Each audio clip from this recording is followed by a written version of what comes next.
ચિંતા ના કરતા, બધું સારું થઈ જશે.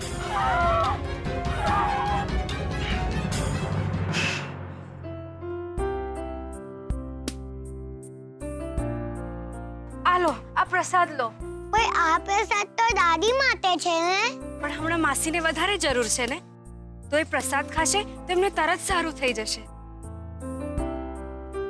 લો માસી. ના બેટા, હવે મને સારું લાગે છે. સારા માણસનું હંમેશા સારું જ થાય. લો.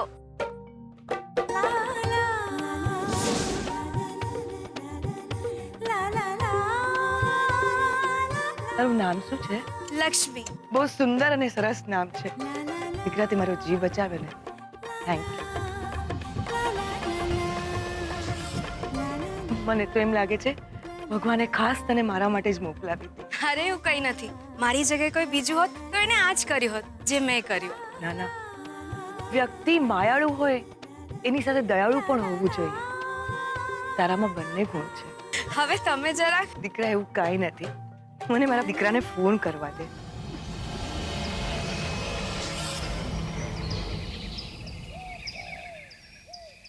લક્ષ્મી, આપણને મોડું થાય છે.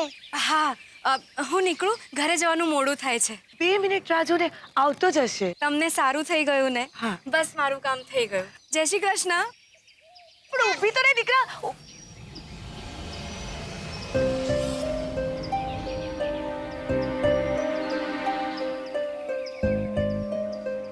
મોમ, કોઈ છોકરી ગાડીમાંથી છે ને તારું પર્સ ચોરીને ભાગી છે. એ ચોરને મેં છે ને અહીંયા જ આવતા જોઈ છે. શાંતિ રાખ દીકરા, શાંતિ રાખ. મને ખબર છે. વોટ?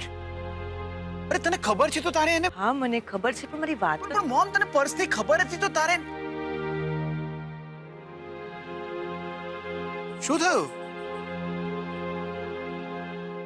તું જ બોલી નાખ ને પહેલા. Okay, I am sorry. હવે કઈ શું થયું? એ છોકરીને કારણે તારી મમ્મી તારી સામે જીવતી જાગતી ઊભી છે. એટલે શું થયું તું મમ્મી? હું સમજો નહીં. દીકરા, મને અસ્થમાનો એટેક આવ્યો હતો. એટલે એ ભલી છોકરી મને જોઈને અહીંયા બેસાડીને મને પૂછતી રહી. એટલે મેં એને કહ્યું કે આપણી ગાડીમાં મારો બટવો છે, તું લઈ આવ. એટલે લઈ આવી એટલે મને પંપ મળ્યો. ઓકે, હવે તને કેમ છે? સારું, પણ આ બધું લક્ષ્મીને કારણે. લક્ષ્મી? ઓ, ધેટ ગર્લ. હા, એણે તો એ જ નામ કહ્યું. ઓકે, પણ એ છે ક્યાં? એને મોડું થઈ રહ્યું હતું એટલે જતી રહી. ઓહ, મેં એને બહુ કહ્યું પણ ન રોકાય. મારે થેન્ક્સ કહેવાનું પણ રહી ગયું એને. અરે શું પણ મને ચોર સમજી બેઠો. તો એક કામ કરજે, જ્યારે બીજી વાર મળે ને ત્યારે એને થેન્ક યુ સાથે સોરી પણ કહી દેજે. એનીવે, જો નસીબમાં લખ્યું હશે તો ફરી મળીશું પણ ખરા. ખરેખર ભગવાનનો અવતાર લાગી. હા, આ છે રોહિત પંડ્યા. આજે જ ફોટો મોકલાવ્યો છે. બીજા પણ છે, જોઈશું. પણ આ રોહિત સરકારી ઓફિસમાં બહુ જ ઊંચા હોદ્દા ઉપર છે. સરકારી નોકરી અને પાછો એકનો એક. કલ્પના સંઘવી. કલ્પના સંઘવી નામ છે મારું. કેટલા વર્ષોથી ઓળખો છો મારા તમે મને? ઘણા વર્ષોથી. ને છતાંય આવા માંગલ આવ્યા છો તમે? મારા સ્ટેટસનો થોડો તો ખ્યાલ રાખવો હતો તમારે. મારી દીકરીને મેં ખૂબ લાડકોડ અને સુખ સમૃદ્ધિમાં ઉછેરી છે. અને માત્ર વડોદરા જ નહીં, આખા ગુજરાતમાં નામ છે મારું. હા બેન. એટલે મને સંસ્કારીની સાથે સાથે સમૃદ્ધ છોકરો પણ જોઈએ. નોકરિયાત છોકરામાં મને જરાય રસ નથી. અને હા, ઉતાવળ પણ નથી. સમજી ગયો બેન. જે ઘર ઉપર લક્ષ્મીની કૃપા હોય, નામ હોય, એવું ઘર. વાર લાગી સમજતા, પણ સમજી ગયા. હવે અમલમાં મૂકો.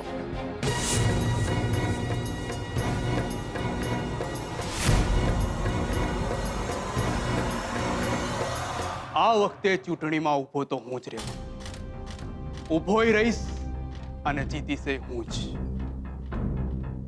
ચિંતા મેલી દો બાપુજી. આ વખતે સરપંચની ચૂંટણીમાં જીત તમારી જ થવાની છે ને આખા ગામ ઉપર રાજ પણ તમારે જ કરવાનું છે. આ વખતે સત્યરાજની હાર નક્કી છે. પકલા, બકતા પહેલા જરા વિચારી લેવું જોઈએ. આ સત્યરાજે કઈ નાખી દેવા જેવી માયા નથી. બહુ પહોંચેલી વ્યક્તિ છે અને ખોટા ધંધામાં તો એ બધાનો બાપ છે. તમે જ શીખવાડ્યું છે ને કે બાપ બેઠો હોય ત્યાં ત્યારે જ જવું જ્યારે દાદા થઈને ઊભા રહેવાની ત્રેવડ તમારામાં હોય. ને આ વખતે સત્યરાજની હાર નક્કી છે ને એ પણ નક્કી છે કે આ ગામનો સરપંચ બટુક થારોટ બનશે. ચિંતા મેલી દો બાપુ, ચિંતા મેલી દેશો તો સાચો ને સારો વિચાર આવશે, ને વિચાર સારો આવશે તો મતોનો વરસાદ કેવી રીતે કરવો એની સમજણ આવશે. વાત તો તારી સાચી છે મુકુંદ, પણ સરપંચ બનવા માટે બારે મેઘ ખાંગા કરવા પડશે. સાંભળેલા તાર વરસાદની જેમ લોકોને આ સત્યરાજ કુંડે તરફ ખેંચવા પડશે. પણ એ કરવા માટે શું કરવું એ પ્રશ્ન છે. ગામનો ભંડારો, જો ગામનો ભંડારો આપણા હાથે થાય તો આખું ગામ થારોટ પરિવારને ભૂલીને સત્યરાજ કુંડેના બાજુએ આવે. તારી વાતમાં દમ તો છે, પણ એક અડચણ છે. ને અડચણ એ છે કે વડોદરાના કોઈ મહેતા પરિવારે પણ આ ભંડારામાં નામ નોંધાવ્યું છે. નામ નોંધાયું છે, કામ નથી કરાયું. ભંડારાની સમિતિ હજુ કાલે કામ પર આવશે, ને એ કામ પર આવશે પહેલા શું કામ કરાવવું એનો જાસો આપતા તમારા મુકુંદને બહુ સારી રીતે આવડે છે. કામ કરતા આવડે ને બાવડામાં તાકાત ભરીને બેસીએ, એ બેમાં જમીન આસમાનનો ફરક છે બકુલ. કામ કરવું પડશે અને જરૂર પડે ભાડાના બાવડા અને તાકાત પણ લાવવા પડશે. તને કીધું ને, આ સત્યરાજ નાની આઈટમ નથી. બાપુજી ચિંતા મેલી દો ને. સત્યરાજ પાસે જેટલી તાકાત છે ને એનાથી 3 ગણી વધારે તાકાત આ ગજવામાં લઈને ફરશે. જીત તમારી એટલે તમારી જ થશે ને એકવાર જીતી લીધા પછી આ સરપંચની ખુરશી છે ને જીવનભર માટે તમારા નામે કરાવી દઈશ. કહું છું, સાંભળો છો? હા, મેં પ્રતાપરાયજીને શાસ્ત્રીજીની ભાડ કાઢવા માટે મોકલી દીધા છે. સાંભળ્યું છે બહુ સારું જુએ છે. બસ એમ સમજો ને, ભવિષ્યનું બધું એમને પોતાની નરી આંખે દેખાય છે. તો એક વાર તમારી કુંડળી એમને દેખાડી દઈએ ને, તમારી જીતની ત્યાંથી ખબર પડી જાય ને, તો બટુક તમારી તાકાત ત્રેવડી થઈ જશે. ના મુકુંદ, અત્યારે તાકાત દેખાડવાની જરૂર નથી. જ્યારે જરૂર હશે ને ત્યારે દેખાડીશું. તો પછી કેવી રીતે? સુકન મુકુંદ, સુકન. એ સુકનથી આપણે ભંડારો જીતશું અને ભંડારાથી લોકોના મન. સમજાય એવી રીતે બોલો ને. ઓલા બટુકની ભાણેજ છે ને, હું નામ એનું લક્ષ્મી. અરે આખું એ ગામ એને સુકન્યાર માને છે. અને ઓલો બટુક તો હવારે ઉઠીને સૌથી પહેલું એનું જ મોઢું જોવે છે. બસ હવે એ સુકનને આપણે આપણા ખાતામાં ઉધારવાનું છે. એટલે એમ કે આવતીકાલે ભંડારામાં જતા પહેલા આપણે એનું મોઢું જોઈને જવાનું છે. પછી જોજે એ સુકનવંતી એના ઘરમાં જ ધડાકો કરાવશે. વાત તો વજન વાળી છે.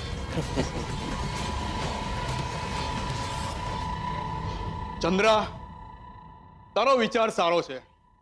કુંડળી બતાવી જ દઈએ. બનેવીલાલ,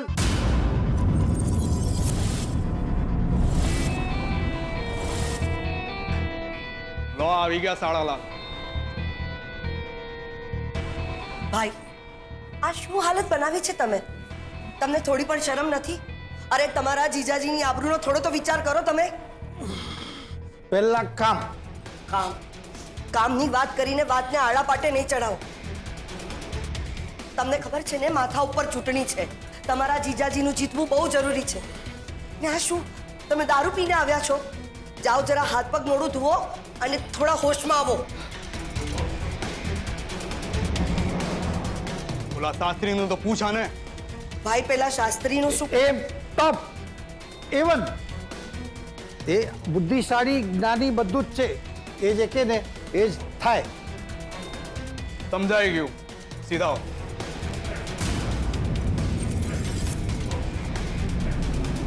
સાંભળો, મને એમ થાય છે કે આપણે એકવાર શાસ્ત્રીજીને મળી લેવું જોઈએ.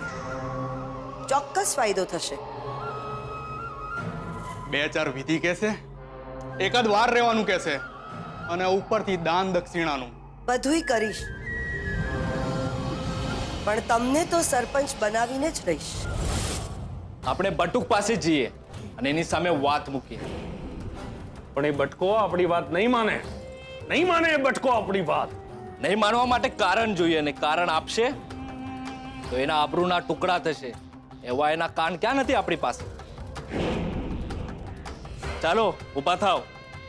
બટકાએ તો વાત માનવી જ પડશે. અને એમ પણ કહેવાય છે ને કે જોખમ લીધા સિવાય વિજેતા નથી થવાતા. આ વખતે એક વાત તો નક્કી જ છે કે સરપંચ તો સત્યરાજ જ બનશે. સાસુમાં લો, સુજાતા વહુ પણ આવી ગયા. જાઓ, જઈને તમારા સસરાજીની કુંડળી લઈ આવો. લઈને જ આવી છું. બાપુજીની કુંડળી છે અને સાથે તમારી પણ લઈ આવી છું. જરૂર પડે તો. અરે વાહ, ડાપણમાં તો ડિટ્ટો પોતાની સાસુ પર પડી છો. આ વખાણ બહુ થયું. ચાલો હવે, મોડું થાય છે. હા, ચંદ્રાવો, શાસ્ત્રીજીને ત્યાં જાઓ છો ને, તો આ લેતા જાઓ ને. લક્ષ્મીની કુંડળી છે, દેખાડી દેજો અને પૂછો ને કે લગ્નનો યોગ ક્યારે છે. સાસુમાં, તમે હદ કરો છો. પેલા શાસ્ત્રીએ અમને મળવા માટે માંડ ટાઈમ આપ્યો છે, અને તમે એવા ટાઈમે મને આ ખોટું કામ સોંપી રહ્યા છો. ચંદ્રાવો, કામ સાચું કે ખોટું એ તમે કઈ રીતે નક્કી કરશો? અગત્યતા પરથી લક્ષ્મીના લગ્ન નહીં થાય ને તો એનું કાંઈ લૂંટાઈ નથી જવાનું. એને આ ઘરમાં રહેવા, ખાવા, પીવા, પહેરવા બધું મળે છે. બસ થઈ ગયું ને. જવાબદારીઓ પૂરી કરવી એમાં પણ પુણ્ય રહેલું હોય છે ચંદ્રાવો. લઈ લેને હવે, સાથે હશે તો કામ લાગશે. ઠીક છે, આપો. શાસ્ત્રીજી એક કુંડળી જોવાના 500 રૂપિયા લે છે, અને એક કુંડળી પર 3 જ સવાલના જવાબ આપે છે. પૈસા વધશે અને સમય હશે ને તો આ પણ બતાડી દઈશું.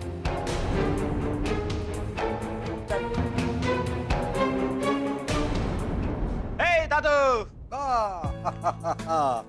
આવી ગયા તમે લોકો. તો શું જઈ આવ્યા? શું કીધું જ્યોતિષીએ? કંઈ ખાસ નહીં, બધું સારું જ છે. જન્મોના ગ્રહો પણ સારા છે, એટલે જરાય ચિંતા કરવાની જરૂર નથી. હે બડી, શું કે છે તારી માં? હે દાદુ, બધું સારું જ છે, ડોન્ટ વરી. ખૂબ સરસ. મારે તમને એક બીજા સરસ સમાચાર પણ આપવાના છે. શું? આપણા બાપ દાદાના ગામમાં ભંડારો થવાનો છે. ભંડારો? હા, ભંડારો. એમાં આખું ગામ એક સાથે બેસીને જમે અને એનું યજમાન કોઈ એક હોય. હા, અને આવતી તું અહીંયા છે ને, એટલે કમિટીમાં ખાસ આપણું નામ લખાવ્યું છે. અને એ લોકો જો નક્કી કરે અને આપણને લાવો આપે તો બધાને આપણે મન ભરીને, પેટ ભરીને જમાડશું, અને આપણે પણ એ લોકોની સાથે જ જમશું. ગ્રેટ, તો મજા આવશે નહીં? શોધન બેટા, નામ લખાવવાનું કામ મનથી નથી થતું.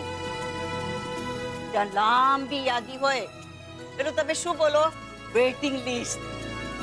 દર વખતે જઈને કહેવાનું હોય. પણ જો ને, તું આવ્યો છે એટલે કમિટી વાળાએ સામેથી ફોન કરીને કહ્યું કે અમે તમારું નામ આગળ લઈશું. શું વાત છે? તો દાદુ, ફાઇનલ ક્યારે ખબર પડશે?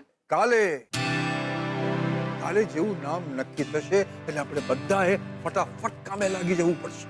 ડોન્ટ વરી દાદુ, નાઉ આઈ એમ હિયર. હું બધું જ સંભાળી લઈશ. મારી એક ઈચ્છા છે.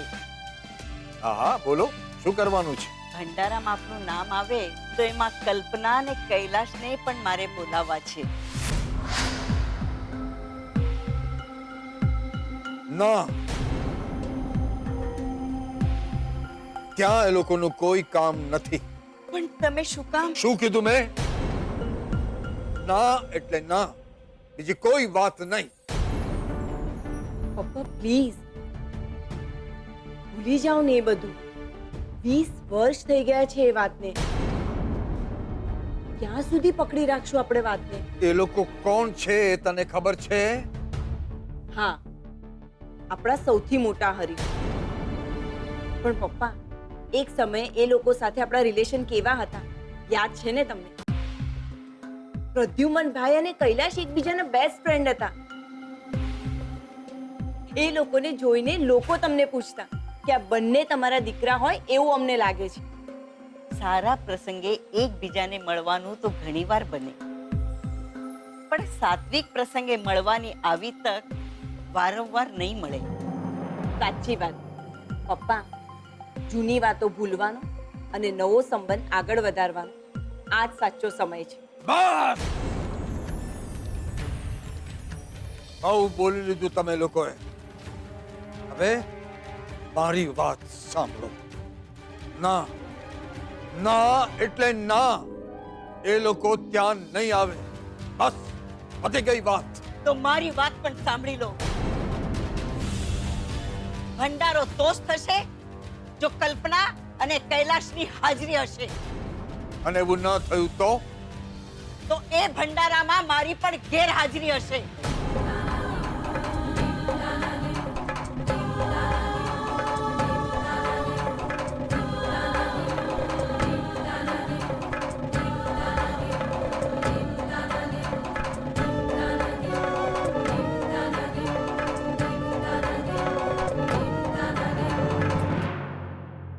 હીરાબા, કેવી છે હવે તબિયત? ઘણું સારું છે બેટા. બસ આ રસોડામાં જ જતી હતી. કઈ જરૂર નથી. માણસનું શરીર સારું હોય એનો મતલબ એ નથી કે આમ ઊભા થઈ જવાનું. હવે તમારે આરામ કરવાનો છે. બોલી મોટીમાં. નાનીમાં સાંભળે નહીં તો મોટીમાં બોલવું જ પડે. આલો પ્રસાદ. મેં છે ને તમારા માટે પ્રાર્થના કરી છે. હવે તમે જટ સારા થઈ જશો. લક્ષ્મીભાઈ, દાદી તમારા માટે લક્ષ્મીભાઈએ ઉગા પગે મંદિર જવાની માનતા રાખી હતી. શું વાત કરે છે? કોઈને કહેવાનું નથી. ચાપલા મેં ના પાડી હતી ને. આ તારી ફોઈ છે ને સાવ ગાંડી છે.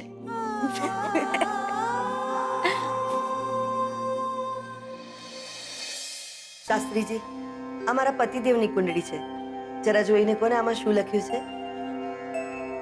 તમે જે કહેવા માંગો છો કે જાણવા માંગો છો એમાંનું આમાં કશું જ નથી. ઉચ્ચ અધિકારી જેવી સત્તા કે રાજકારણમાં કોઈ હોદ્દો કોઈ શક્યતા જ નથી.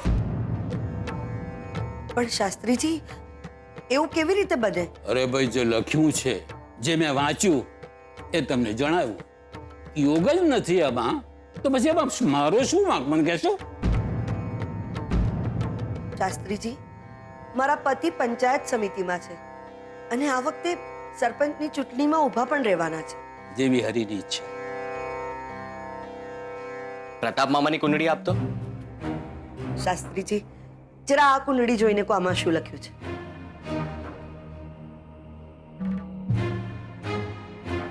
બહુ વિલાસી માણસની કુંડળી છે. આ માણસે જીવનમાં કંઈ જ કર્યું નહીં હોય ને કરશે પણ નહીં. લગ્ન પણ નહીં જ કર્યા હોય. શુક્ર ગોચરમાં ગયો છે એટલે આમ જોવા જઈએ તો લગ્નનો યોગ હવે શરૂ થયો. લગ્નનું કોઈ માગવું આવ્યું છે? ના ના, લગ્નનું હજી સુધી કોઈ માંગવું નથી આવ્યું. શાસ્ત્રીજી, જરા આ કુંડળી જોઈને કો આમાં શું લખ્યું છે? શું જરૂર છે લક્ષ્મીની કુંડળી આપવાની? આખું ગામ લક્ષ્મીને શુકન્યાળ શુકન્યાળ કહીને બોલાવે છે. આપણને પણ ખબર પડવી જોઈએ ને કે લક્ષ્મી કેટલી નસીબવાળી છે. સાક્ષાત લક્ષ્મી. શું કુંડળી છે! આવા ધન લક્ષ્મીનો યોગ મેં ખરેખર ક્યારેય જોયો નથી, ક્યારેય સાંભળ્યો નથી. અરે જેની સાથે આ લગ્ન કરે ને ભાગ્યોદય કરી નાખે બેન, ભાગ્યોદય થઈ જાય એનો. પણ આ બધી વાતોનો હું કેવી રીતે વિશ્વાસ કરું? યજમાન, સૌથી પહેલા તો આવી કુંડળી કોઈની પાસે હોય જ નહીં. જેની પાસે આ વ્યક્તિ બેસે ને એને ન્યાલ કરી દે, અને જેની પાસેથી આ વ્યક્તિ ખસી જાય એને પાયમાલ કરી નાખે.